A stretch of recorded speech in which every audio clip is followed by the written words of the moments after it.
Hi friends, I'm Ashley and welcome back to my channel. In today's video, I'm going to be sharing with you 10 YA fantasy books that are coming out this June. And I'm going to talk about these in order of release date from soonest to latest. So book number 1 comes out June 3rd and is The Beautiful Maddening by Shea Ernshaw. So this book is a standalone, but it takes place in the same universe as some of her other books. And those other books are Winterwood and The Wicked Deep.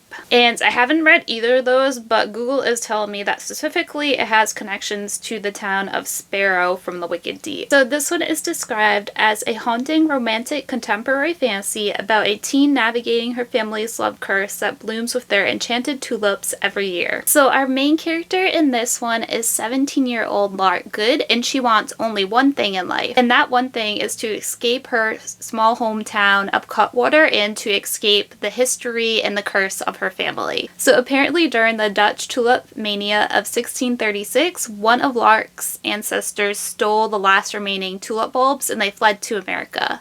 But when the tulips bloomed, they came with a curse, because when anyone other than Lark's family sees them, they immediately fall in love with anyone who has good blood in their veins. And now, generations later, Lark's family has remained cursed, and so Lark just wants to escape this curse. But one day she ends up meeting a boy who seems unaffected by the curse, and so she actually starts to fall in love with him. However, not long after, the town of Cutwater ends up falling into a dangerous sickness, and it seems to be tied to Lark and the tulips.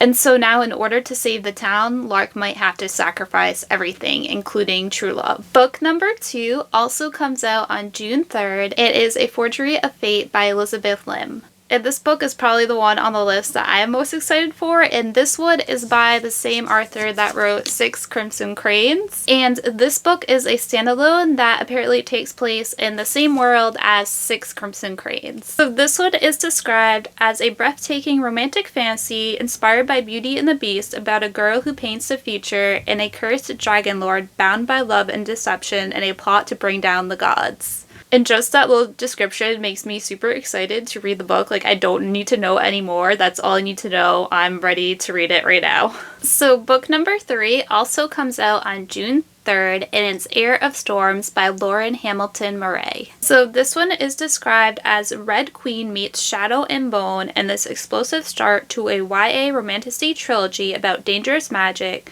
forbidden love, and a cutthroat competition for the throne in an empire where crowns are not inherited. So this one seems like it's going to take place in a world where there's elemental magic, and my favorite type of magic system is elemental magic, so whenever that is in a book, I want to read it. And so our main character in this book is Blaze, and she is born into a powerful fire-wielding family, but when she is born, she's actually born as a rain singer, as someone that has water powers. And the day that she is born, she almost drowns the world, because with her birth, she summons a storm that ends up leaving thousands dead. And so after that disaster, she is hidden away from the world. But also after that day, her rain singer powers also disappeared, and she's not sure that she wants them back. But then one day, an unexpected invitation arrives for her and her twin brother to compete in a competition to be the future rulers of their empire. And so she heads off to the Golden Palace to participate in this competition. It seems like there is going to be romance in here, possibly a love triangle, because it says that there's not one but 2 handsome suitors, and they are the crown prince and a newcomer at court. Book number 4 also comes out on June 3rd, and it's Celestial Banquet by Roselle Lim. And this one is described as Iron Chef meets the Hunger Games and Roselle Lim's dazzling YA fantasy debut following a young noodle chef who competes in a cutthroat cooking competition for the gods. And just that little blurb right there has me super intrigued. And in the longer description, it says that the winner will be rewarded the fabled peaches of immortality, along with a lifetime of fame and fortune. And it also says the losers will perish per the whims of the fickle gods. And that's really alarming, because I'm like, oh my gosh, are all the losers gonna die? Like, what's gonna happen there? And so our main character, she has dreams of opening her own restaurant and supporting her impoverished peninsula town. Book number 5 also comes out on June 3rd, and it's Ladies' Night by Amie Kaufman and Meagan Spooner. So this one is a standalone. So for this one, I'm going to read the description of it because I really like how it's written. So the description reads, Gwen is sick of hiding the fact that she's taken over father's blacksmithing duties, hiding her attraction to girls, hiding her yearning for glory as a knight. Meanwhile, Lady Isabel of Abington, Queen Bee of the castle, has never once considered hiding who she is until now. She's been chosen as a grand prize in the tournament of dragon slayers to be given to whichever knight can claim her hand. And for the first time in her life, she can't talk her way out of trouble. When Isabel discovers Gwen's knightly ambitions, they hatch a scheme together. Gwen will joust in the tournament disguised as Sir Gawain. Winning means freedom for Isabel and glory for Gwen. Losing means, well, let's not go there. One thing's for sure, falling in love was never the plan. But the best laid plans are often trampled all over by dragons. Book number 6 comes out on June 10th, and it's Vesuvius by Biehn. This one is a standalone and is described as a historical fantasy set days before Mount Vesuvius destroys Pompeii and a meet cute with an explosive fallout.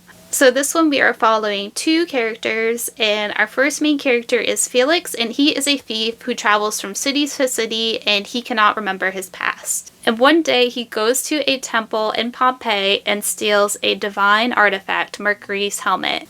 And along with stealing the helmet, pieces of his memory begin to come back.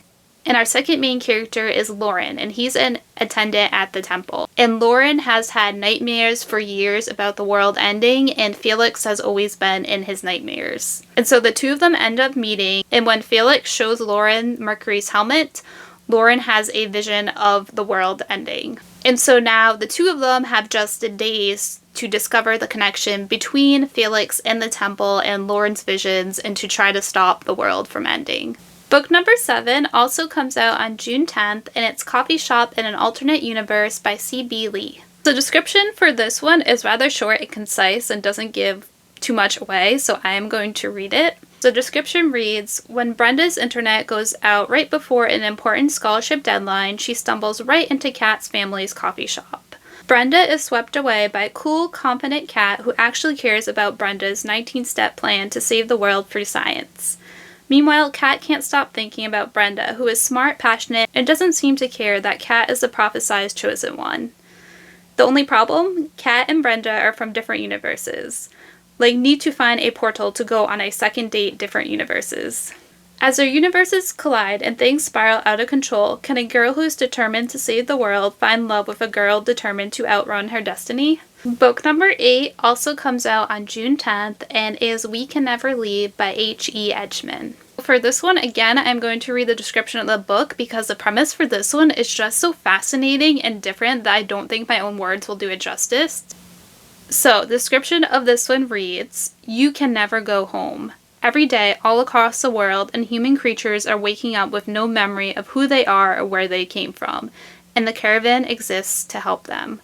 The traveling community is made up of these very creatures and their families who have acclimated to this new existence by finding refuge in each other.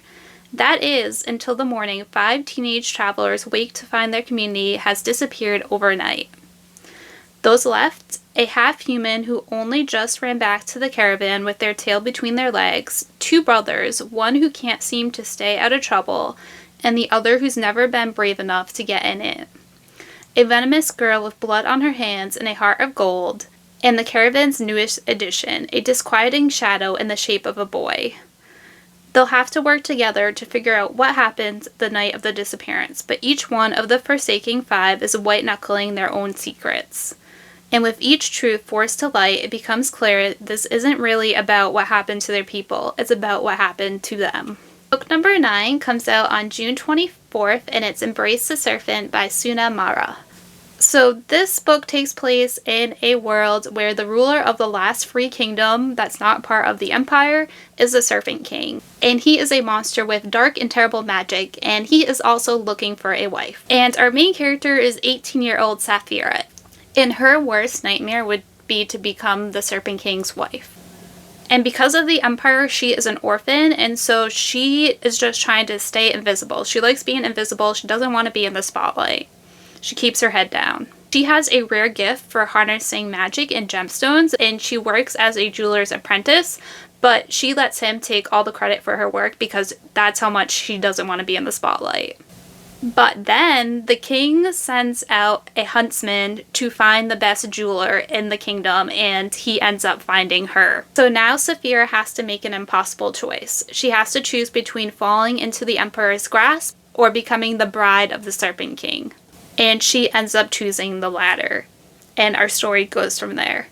And it also seems like there is going to be a possible love triangle in here because you have the Serpent King, but you also have his huntsman. Book number 10 and the final book on this list also comes out on June 24th and is Among Ghosts by Rachel Hartman. So this one is a standalone, but it takes place in the world of Seraphina, one of the Arthur's other books. So for this one, I'm just going to read a little bit of the description to give you an idea of what it's about.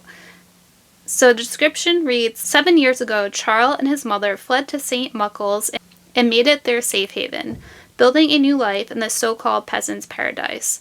But when Charles sees something impossible, a ghost, soon the embers of his past are threatening to engulf his world in flame. A tragic accident is quickly followed by murder, a deadly plague, and a mercenary dragon. And Charles manages to escape to an abandoned abbey outside of town, but finds no safety within those ruined walls. A treacherous nun, a chorus of murdered girls, and the fearsome battle bishop await, ready to ensnare him in a complex web of history, magic, and fate. For some things should never be forgotten, however much they haunt us, and Charles will need all his wisdom and resiliency if he is to fight for the world he knows and the people he calls home. So those are 10 books coming out this June. Let me know down below which ones caught your eye. Also, let me know if you'd like to see any of these in a reading vlog. Thank you so much for watching. Until next time, bye!